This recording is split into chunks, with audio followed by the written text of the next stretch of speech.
अहिल्यानगर हादरलं. लष्करी जवानावर सासरच्यांचा जीव घेणा हल्ला. माझ्या जीवाला अजूनही धोका. जखमी जवानाचा आरोप. अहिल्यानगर जिल्ह्यातील राहुरी तालुक्यातनं एक धक्कादायक घटना समोर आली आहे. भारतीय सेनेमध्ये कार्यरत असलेले जवान विशाल लांडगे यांच्यावर त्यांच्या सासरच्यांच्या मंडळीकडनं जीव घेणा हल्ला करण्यात आल्याची गंभीर घटना घडली. दिनांक 26 मार्च रोजी देवळाली प्रवरा ते श्रीरामपूर मार्गावरील निसर्ग हॉटेलजवळ हा प्रकार घडला. कौटुंबिक वादातनं हा हल्ला झाल्याची प्राथमिक माहिती मिळत आहे.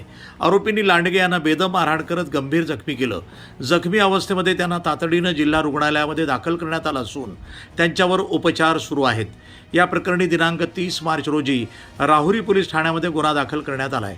गोविंद पठारे, जालिंदर पठारे, पवन पठारे, चेतन पठारे यांच्यासह अन्य आरोपींवर भारतीय न्याय संहिता कलम 115, 118, 119 अंतर्गत गुन्हा नोंदवण्यात आला आहे.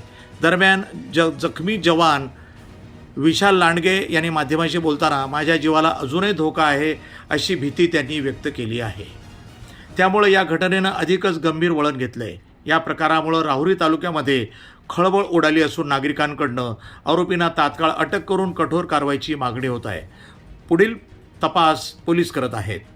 वृत्तसंपादन विभाग, न्यूज टुडे 24, राहुरी. विशालराव साहेब, राहणार देर. माझे लग्न 2020 रोजी पूनम गोविंद पठारे यांच्याशी झाले. त्यानंतर पूनम पठारे यांचे वडील गोविंद गंगाधर पठारे यांनी माझ्यावरती पैशाचा दबाव टाकून माझ्याकडनं पैशाची मागणी करत असायची. काही कारणांनी मी पैसे देऊ शकलो नाही काही दिवसांनी, कारण माझ्या घराचे काम चालू होते. त्यांनी वारंवार मला पैसे मागितले. मी त्यांच्या माझ्या होत्या त्या पद्धतीने मी त्यांना पैसे दिले.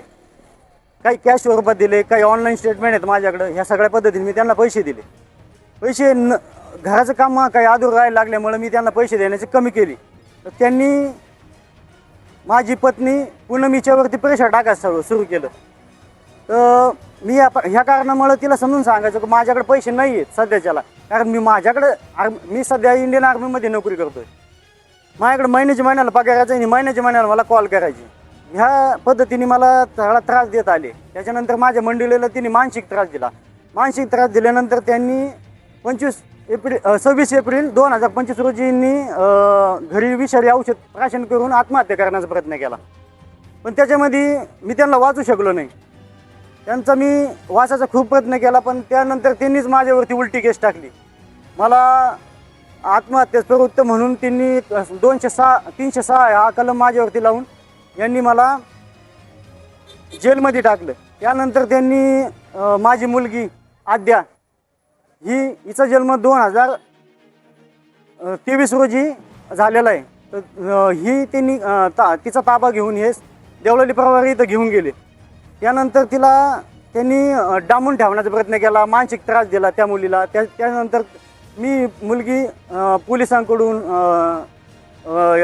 कोर्टाकडून घेण्याचा प्रयत्न करू राहिलेलो आहे. पण अजून सध्याच्याला तारीखवरती तारीख पडत चालल्यामुळं आणि योग्य ते निर्णयाला लागल्यामुळं मला ही माझी मुलगी भेटू नाही राहिलेली.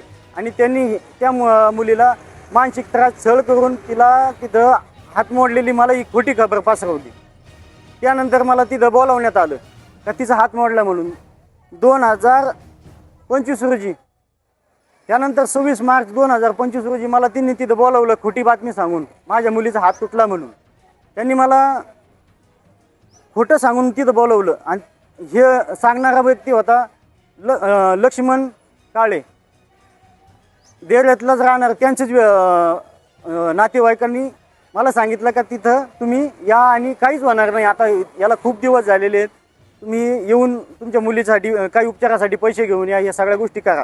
मी स्वतः 20,000 रुपये घेऊन माझ्या मुलीच्या उपचारासाठी तिथं पोहोचलो. त्यानंतर तिने घरी जाण्याच्या आधीच मला तिथे रस्त्यात पकडून रात्री मारहाणीचा प्रकार सुरू केला. त्यांनी दांडे, लोखंडी रॉड, पाईप ह्या पद्धतीने मला मारण्याचा प्रयत्न केला. गोविंद गंगाधर पठारे, जालिंदर पठारे, त्यानंतर त्यांचे मुलं पवन पठारे, त्यानंतर त्यांनी चेतन पठारे यांनी सगळ्यांनी मिळून मला माझी गाडी व मला घेऊन त्यांच्या घरी पोहोचले. मला तिथं मारहाण करीत वाईटरित्या मारहाण केली. गळ्याला गळफास दिला, मारायचा प्रयत्न केला, पूर्णपणे मारायचा प्रयत्न. मी सगळ्या गोष्टींना प्रतिकार करत होतो.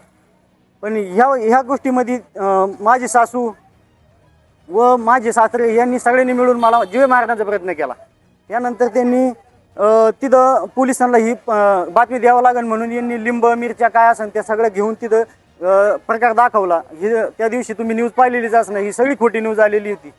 त्यांनी चुकीचा माझ्यावरती गुन्हा दाखल केला, कुऱ्हाड वगैरे सगळं तिथं गाडीपाशी ठेवून.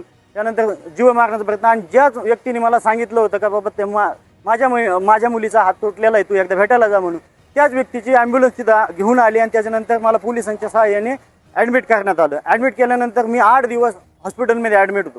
माझ्यावर जे खोटे गुन्हे दाखल झालेले याचा पोलीस प्रशासनाने योग्य तो तपास करावा.